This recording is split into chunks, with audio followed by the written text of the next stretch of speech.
ಎಲ್ಲವೂ ಅಯೋಮಯ, ಎಲ್ಲವೂ ಅಯೋಮಯ. ರಾಷ್ಟ್ರಗಳ ಮಧ್ಯೆ ಯುದ್ಧ ಭಯ, ಎಲ್ಲವೂ ಅಯೋಮಯ. ರಾಷ್ಟ್ರಗಳ ಮಧ್ಯೆ ಯುದ್ಧ ಭಯ, ನೇತಾರರಾಗಲಿ ಶಾಂತಿಯ ನಿಲಯ.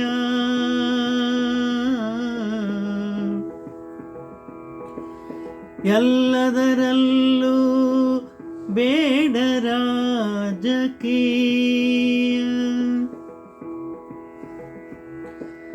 ಬಿದ್ದವರನ್ನು ಎತ್ತುವುದರಲ್ಲಿರಲಿ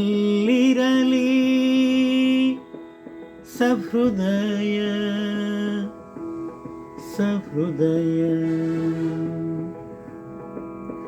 ಭೇದವಿಲ್ಲದೆ ಉಚಿತ ಕೊಡುತ್ತಿಹನು,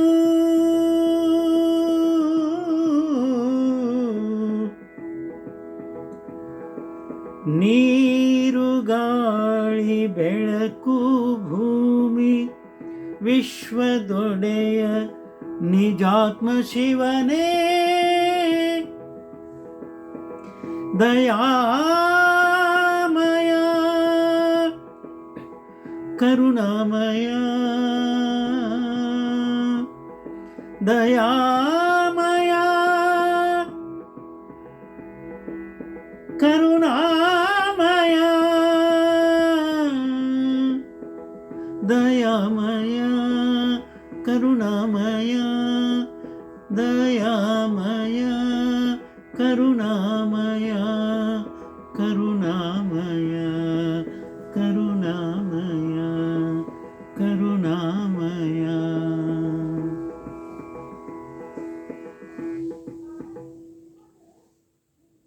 ಇಂದ ದೂರದರ್ಶನದ ಸುದ್ದಿಗಳಲ್ಲಿ ನೋಡ್ತಾ ಹೋದಂತೆ ಎಲ್ಲ ಕಡೆ ವಿಶ್ವದಾದ್ಯಂತ ಅಲ್ಲಲ್ಲಿ ಅಯೋಮಯವಾದಂಥ ಪರಿಸ್ಥಿತಿ, ಪ್ರಜೆಗಳಿಗೆ ಒಂಥರದ ಆತಂಕದ ಪರಿಸ್ಥಿತಿ ಎದುರಾಗಿರೋದು ಕಾಣುತ್ತದೆ. ಅಲ್ಲಲ್ಲೇ ಒಂದೊಂದೇ ರಾಷ್ಟ್ರಗಳ ಮಧ್ಯೆ ಯುದ್ಧದ ಒಂದು ಭಯ ಕಾಣಿಸ್ಕೊಳ್ತಾ ಇದೆ.